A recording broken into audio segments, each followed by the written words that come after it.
માન્ય શ્રી રેખાબેન યોજાઈ રહ્યો છે। આ વિદાય સમારોહની અંદર મને આમંત્રિત કર્યો એ બદલ પણ શાળા પરિવારને ખૂબ ખૂબ આભાર માનું છું। શાળાના વિકાસની અંદર આ શાળાની અંદર 2001માં આવે ત્યારે 2 રૂમવાળા શાળા હતી, તેમાં વિકાસ કરવાનો એમનો પણ અમૂલ્ય ફાળો છે। જંગલમાં મંગળ કર્યું છે અહીંયા ભાઈઓ। આ સ્લમ વિસ્તારની અંદર આવી શાળા ઊભી કરવી એક સપનું હતું। 2 રૂમવાળા શાળાની અંદર બાળકોનું ઘર, અને જ્યારે આ શાળામાં 2001માં આવ્યો ત્યારે 5 બહેનો હતા અને હું એક જ ભાઈ તરીકે આવ્યો। મારા પછી અશોકભાઈ આવ્યા। જ્યારે વિશેષ પડે ત્યારે બેન કે ચાલો ભાઈ નાસ્તો કરવા, મને કદી ભૂલ્યા નથી, સ્ટાફ પણ ભૂલ્યો નથી, મને સતત યાદ કરતા।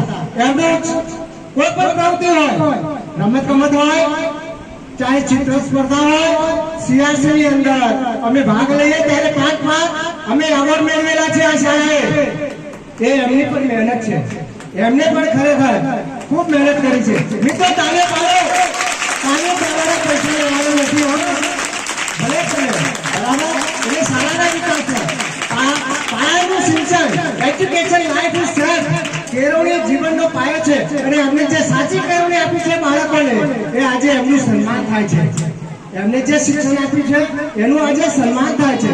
ફાધર વાળસે કીધું છે કે ચાલશે, હશે, થશે, એવું એમના જીવનમાં કદી આવ્યું નથી। તરત જ કોઈ પણ કામ સોંપો, ચાહે ચિત્ર સ્પર્ધા હો, હરીફાઈ હો, ચાહે ખેલકૂદ હોય, દરેક પ્રવૃત્તિમાં એમનો સહયોગ રહેલો છે, અને એ સહયોગનું આજે એમનું સન્માન થાય છે।